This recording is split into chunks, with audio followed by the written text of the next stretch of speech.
Hello दोस्तों, मैं हूँ रिंकी। क्या आपने कभी सोचा है कि आपके शरीर के अंदर एक ऐसी शक्ति छुपी हुई है जिसे अगर आप सही तरीके से संभाल लें तो आपकी पूरी पर्सनालिटी बदल सकती है। जरा कल्पना कीजिए, आप सुबह उठते हैं और अचानक आपको महसूस होता है कि आपके अंदर पहले से कहीं ज्यादा ऊर्जा है। आपका चेहरा पहले से ज्यादा चमकदार दिख रहा है। आपकी आवाज में एक अलग ही आत्मविश्वास है और लोग बिना वजह आपकी तरफ आकर्षित होने लगे हैं। सवाल यह है कि ऐसा अचानक कैसे हो सकता है। कुछ लोग कहते हैं कि इसका राज आपके शरीर के उस तरल में छुपा है जिसे ज्यादातर पुरुष बिना सोचे समझे हर दूसरे दिन या कभी-कभी हर रोज बाहर निकाल देते हैं। जी हाँ, हम बात कर रहे हैं वीर्य की। कई लोग इसे शरीर की सबसे शक्तिशाली ऊर्जा मानते हैं और उनका कहना है कि अगर कोई पुरुष इसे कुछ समय तक रोक ले तो उसके शरीर और दिमाग में अद्भुत बदलाव होने लगते हैं। लेकिन क्या यह सच है? क्या सच में सिर्फ 30 दिन तक संयम रखने से कोई इंसान पूरी तरह बदल सकता है, या फिर यह सिर्फ इंटरनेट पर फैली हुई एक कहानी है?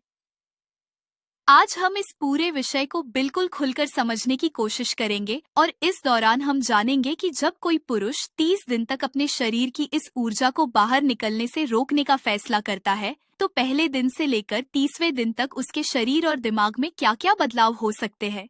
सबसे पहले यह समझना जरूरी है कि वीर्य आखिर होता क्या है। बहुत से लोगों को लगता है कि यह सिर्फ एक साधारण तरल पदार्थ है, लेकिन असल में यह शरीर की एक बेहद जटिल संरचना है। यह मुख्य रूप से अंडकोश यानी टेस्टिकल्स में बनता है, जहां शुक्राणु तैयार होते हैं। लेकिन वीर्य सिर्फ स्पर्म से नहीं बनता। इसमें शरीर की कई ग्रंथियों से निकलने वाले तत्व भी शामिल होते हैं, जैसे प्रोस्टेट ग्लैंड और सेमिनल वेसिकल। इनसे आने वाले तरल में कई तरह के एंजाइम, विटामिन, मिनरल और फ्रुक्टोज नाम की प्राकृतिक शुगर होती है, जो स्पर्म को ऊर्जा देने का काम करती है। यही वजह है कि कुछ लोग इसे शरीर की सबसे कीमती ऊर्जा मानते हैं। अब असली सवाल यह है कि अगर कोई व्यक्ति इसे बाहर निकालने के बजाय कुछ समय तक रोक ले तो क्या होगा। यहीं से शुरू होता है 30 दिनों का वह सफर, जिसके बारे में इंटरनेट पर हजारों लोग अपने अनुभव साझा करते हैं। पहले 3 दिन इस सफर के सबसे कठिन दिन माने जाते हैं। अगर किसी व्यक्ति को पहले से बार बार इस आदत की आदत पड़ चुकी हो तो उसके दिमाग को अचानक इसकी कमी महसूस होने लगती है।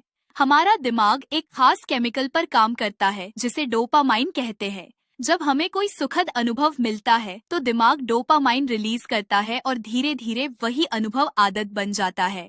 पहले 3 दिनों में दिमाग बार बार आपको उसी पुरानी आदत की तरफ खींचने की कोशिश करता है। लेकिन अगर कोई व्यक्ति इन शुरुआती दिनों को पार कर ले तो चौथे और 5वें दिन के बाद उसे अपने अंदर हल्का बदलाव महसूस होने लगता है। कुछ लोग बताते हैं कि उन्हें शरीर में थोड़ी ज्यादा ऊर्जा महसूस होती है, जैसे उनके अंदर कोई नई ताकत जाग रही हो। छठे और 7वें दिन एक दिलचस्प बदलाव देखने को मिल सकता है। कुछ रिसर्च यह संकेत देती है कि 7 दिन तक संयम रखने के बाद पुरुषों के शरीर में टेस्टोस्टेरॉन का स्तर थोड़े समय के लिए बढ़ सकता है। टेस्टोस्टेरॉन वही हार्मोन है जो पुरुषों की ताकत, आत्मविश्वास और मांसपेशियों से जुड़ा होता है। इसी वजह से कई लोगों को 7वें दिन के आसपास अचानक आत्मविश्वास की एक लहर महसूस होती है। लेकिन यही वह समय भी होता है जब इच्छाएं सबसे ज्यादा मजबूत हो जाती हैं। बहुत से लोग इसी चरण में हार मान लेते हैं। अगर कोई व्यक्ति इस समय को पार कर लेता है तो धीरे धीरे दूसरा हफ्ता शुरू होता है। 8वें से 14वें दिन के बीच कुछ लोग अपने चेहरे और आंखों में हल्का बदलाव महसूस करने लगते हैं। उन्हें लगता है कि उनकी आंखों में पहले से ज्यादा चमक है और उनका चेहरा थोड़ा ज्यादा साफ दिख रहा है। हालांकि यह हर व्यक्ति के साथ जरूरी नहीं होता, लेकिन कई लोगों का अनुभव यही बताता है कि इस समय उनकी मानसिक स्पष्टता बढ़ने लगती है। संगीत, मतलब वे काम पर ज्यादा ध्यान लगा पाते हैं और जल्दी थकते नहीं हैं। अब हम आते हैं तीसरे हफ्ते पर, यानी 15वें दिन से लेकर 21वें दिन तक। यह समय थोड़ा चुनौतीपूर्ण हो सकता है। कई लोग इस समय को फ्लैट लाइन फेज कहते हैं। इस दौरान कुछ लोगों को अचानक मूड में बदलाव महसूस हो सकता है। कभी कभी चिड़चिड़ापन, कभी गुस्सा और कभी बिना वजह उदासी। असल में इसका कारण यह होता है कि दिमाग अभी भी पुराने डोपामाइन पैटर्न को याद कर रहा होता है। उसे वही तेज आनंद वाला संकेत नहीं मिल रहा जिसकी उसे आदत पड़ चुकी थी। इसी दौरान कुछ लोगों को स्वप्न दोष यानी नाइट फॉल का अनुभव भी हो सकता है। लेकिन यहाँ एक बात समझ लेना जरूरी है, नाइटफॉल कोई बीमारी नहीं है।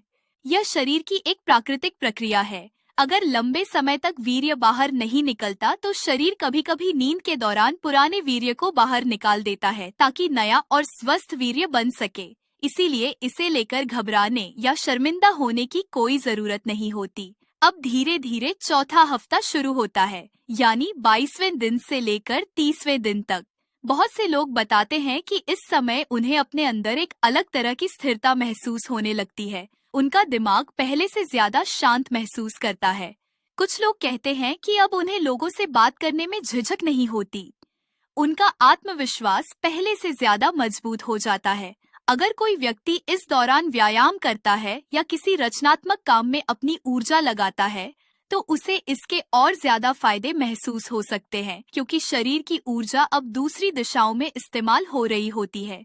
लेकिन अब सबसे जरूरी सवाल आता है, क्या सच में 30 दिन तक संयम रखने से कोई इंसान असाधारण बन जाता है? सच्चाई यह है कि मेडिकल साइंस इसे कोई चमत्कार नहीं मानती। संयम रखना एक अच्छी आदत हो सकती है, लेकिन यह कोई जादुई शक्ति नहीं देता। कुछ मामलों में अगर कोई व्यक्ति बहुत लंबे समय तक जबरदस्ती वीर्य को रोकने की कोशिश करता है तो उसे हल्का दर्द या भारीपन महसूस हो सकता है।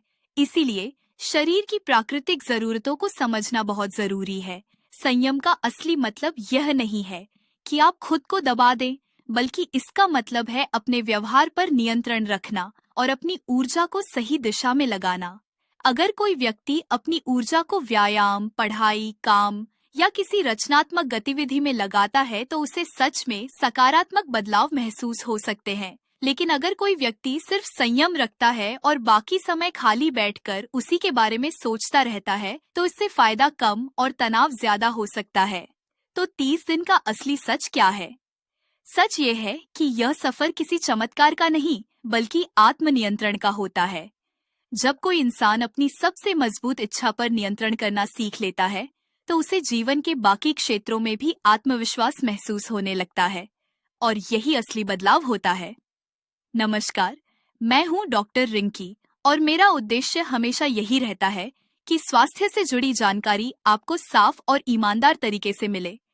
अगर आपको यह जानकारी उपयोगी लगी हो तो इसे उन लोगों के साथ जरूर साझा करें जिन्हें इसकी जरूरत हो सकती है, क्योंकि सही जानकारी ही असली शक्ति होती